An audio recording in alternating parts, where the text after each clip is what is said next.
Herkese salam. Monitoring suallarının izahına davam edirik. 6-cı sinif monitoring suallarıdır. Dünən bir hissəsini çəkmişdik, indi isə ikinci hissəsini paylaşırıq. Sadə feilləri müəyyənləşdirin. Sadə feilləri, yəni düzəltmə feillərlə sadə feilləri bir-birindən ayırmaq üçün nə edə bilərik? Biz şəkilçini kökdən ayıraraq baxmalıyıq. Həmin söz düzəltmə sözlə kök arasında əlaqə varmı? Əgər burada əlaqə yoxdursa, deməli həmin şəkilçi leksik şəkilçi deyil. Sözün köküdür.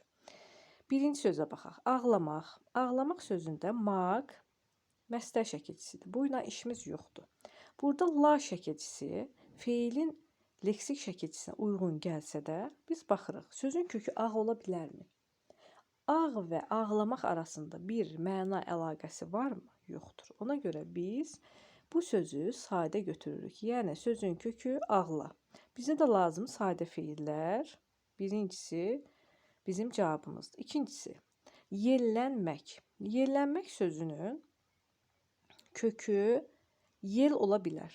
Çünki yel külək, yellənmək küləkləmək. Yəni mənası oxşardır, əlaqə var. Ona görə sözün kökü yel. Sonra lan, lən şəkilçisi varsa, əgər baxın, lan, lən şəkilçisi varsa, biz o dəqiqə lan götürməyə, belə götürməyə tələsmirik. Biz baxmalıyıq. Əgər bu şəkilçi la üstə gəl, n formasına uyğun gəlirsə, belə götürməliyik. Uyğun gəlmirsə, lan formasına götürməliyik. İndi baxaq. Yellənmək sözündə yellə, yelləmək sözü var. Deməli, ayrı bilirik. Yelləmək bir söz, bir şəkilçi leksik. Yellənmək ikinci şəkilçi. İki şəkilçi var. Məkdə, məstər şəkilçisidir. Deməli, bu düzəltmə sözdür. Bunu götürmürük. 3. Dinləmək. Dinləmək sözündə də lə yenə də leksik şəkilçiyə bənzəyir. Amma biz baxırıq. Dinmək, dinləmək. Dinmək nə deməkdir? Danışmaq. Dinləmək isə qulaq asmaqdır. Bunun əlaqəsi yoxdur. Ona görə sözün kökü olacaq dinlə. Bu da sadə sözdür. Bu sözü də götürürük. Qızarmaq. Qızarmaq sözündə məsələn kökünü qızmaq götürmək istəyiriksə, baxmalıyıq. Məna uyğun gəlirmi? Qızmaq, qızarmaq. Uyğun gəlmir. Ona görə də qızarmaq sözünün kökü qızar feilidir. Bu da sadə sözdür. Bunu da götürürük. 5-incisi toplamaq. Toplamaq sözünün kökü top. Top sözü, yəni cəm mənasında. Toplamaq da cəmləmək mənasında götürülür və top sözü sözün kökü la ilə leksik şəkilçi, maq da məstər şəkilçisi. Bu düzəltmə sözdür. Ona görə bizə lazım deyil. 6-cısı bağlamaq. Bağ sözü əslində amonim sözdür. Bu bağlamaq sözün kökü bağ, ip mənasında. Bu bağla bağlamaq, iplə bağlayırıq. Bu oxşardır. Məna əlaqəsi var. Ona görə la ilə leksik şəkilçidir. Bu söz də düzəltmə sözdür. Bizim sadə sözlərimiz hansı oldu? 1, 3, 4. Cavabımız oldu C bəndi. Digər sualımıza keçək. 21-ci sual. Qeyri-müəyyən yiyəkalı isimlərdən birini müəyyən yiyəlikala çevirmək olmur. Biz bilirik ki, yiyəlikal iki yerə bölünür. Qeyri-müəyyən, müəyyən yiyəlikal, qeyri-müəyyən yiyəlikal. Müəyyən yiyəlikalın şəkilçisi olur, ın, in, un, ün. Qeyri-müəyyən yiyəlikalın isə şəkilçisi olmur. Qeyri-müəyyən yiyəlikalı bəzi hallarda müəyyən yiyəlikala çevirmək mümkündür, bəzi hallarda deyil. Ona görə də biz bir şəkilçini artırıb müəyyən, yəni müəyyən yiyəlikalın, yəni ın, in, un, ün şəkilçisini artıraq baxırıq. Hansı uyğun gəlirsə artırmaq olur, uyğun gəlmirsə deməli artırmaq olmur. Bizdə də soruşulur ki, çevirmək olmur. A bəndi şair ilhamı, şairin ilhamı olarmı? Olar, yəni artıra bilirik. Ona görə bu deyil. Qala divarı, qalanın divarı mümkündür. Düşmən gözü, düşmənin gözü. Bu da mümkündür. Füzuli üslubu, Füzulinin üslubu. Bu da mümkündür. Azadlıq prospekti, Bir də var azadlığın prospekti. Azadlığın deyilən bir şəxs olmadığı üçün bu uyğun gəlmir. Biz bu birləşmədə müəyyən yekun şəkilçisini qoya bilmirik. Ona görə də cavabımız olur Y bəndi. Keçək digər suala. 22. Nümunələrdən birinə hal şəkilçisi yox, yalnız mənsubiyyə şəkilçisi artırdıqda ikinci saiti düşən sözlər cərgəsini seçin. Belə bir mövzu siz keçmisiniz. Bəzi iki hecalı isimlərdə son saitin düşməsi. Dilimizdə bəzi iki hecalı isimlər var ki, bunları iki yerə bölürlər. Milli və alınma. Bunlardan milli olanları yalnız mənsubiyyə şəkilçisi artırdıqda ikinci saiti düşür. Yəni bu bizdən milli olanı soruşur. Milli. Bir də var alınma sözlər. Alınma bəzi iki hecalı isimlər var ki, onlara saitlə başlayan şəkilçi, təkcə mənsubiyyət yox, hal şəkilçisi də artırdıqda son saiti düşür. İndi bizə nə lazımdır? Milli sözlər. Bu sözlərdə siz keçərkən əzbərləmisiniz.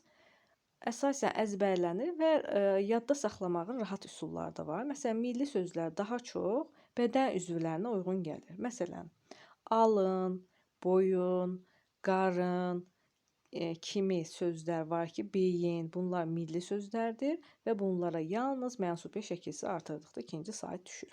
İndi biz baxsaq A bəndinə.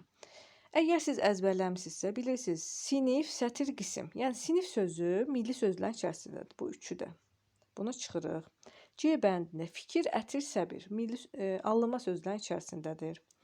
D bəndi ağıl, təkcə mənsubiyyə şəkilçisi olan sözlərin içindədir. Amma qisim və cisim alınma sözlərin, yəni həm hal, həm də mənsubiyyə şəkilçisi zamanı düşən sözlərə aiddir. Ona görə D bəndində çıxırıq. Sətir, isim, fəsil, bu üçü də alınma sözləri daxildir. Bunu da çıxırıq. Qalır bizim B bəndi. Boyun, abır, beyin sözlərini isə biz hallandırsaq, boyunun, yəni saiti düşmür, boyunun olmur, boyunun kökündəki bu saitlər düşmür. Amma bu sözləri mənsubiyyətə görə dəyişdirdikdə, məsələn, mənim beynim, sənin beynin, bu zaman i saiti düşür. Cavabımız oldu B bəndi. Keçək digər sözlərə. Əgər bu sözləri əzbərləməmisinizsə, əzbərləyə bilərsiniz. 23-cü sual. İsmə aid hansı halında söz kökündəki açıq sait qapalı saiti keçir? Əslində burada səhv düşüb. İsmin hansı halında olmalıydı? İsmin hansı halında söz kökündəki açıq sait qapalı saiti keçir? Bu sualı demək olar ki, çoxu səhv yazmışdı.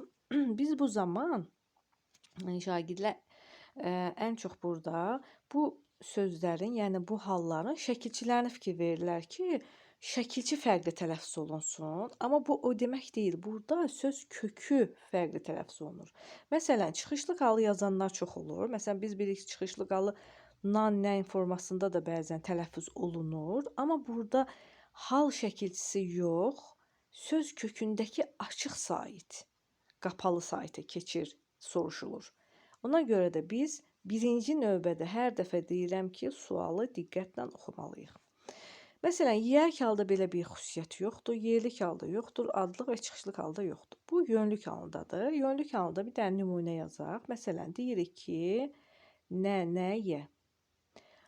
Sonu açıq saitlə, yəni söz kökündəki açıq sait.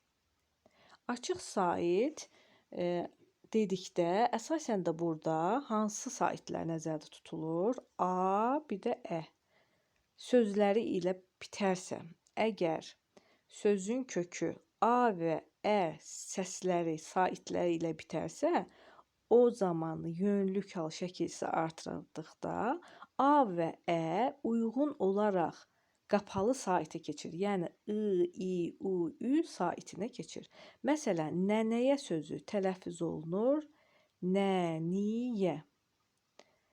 Nədənsə bizim dilimizdə daha çox belə tələffüz olunmadığı üçün, insanlar tərəfindən düz belə əsasən belə tələffüz olunmadığı üçün biraz çətin gəlir uşaqlara. Amma bu qaydanı yadımıza saxlamalıyıq. Çünki bu bir dil qaydasıdır. Babaya deyəndə babıya. Kölgəyə, kölgüyə. Amma biz diqqətli olmalıyıq ki, bu sözlər əgər sonra a yox, a burada var. Saiti ilə bitərsə, bir də o saiti ilə bitərsə, bunlara aid deyil. Bunu yadımızda saxlayaq. Demək, burada cavab oldu. Yönlü kal A bəndi.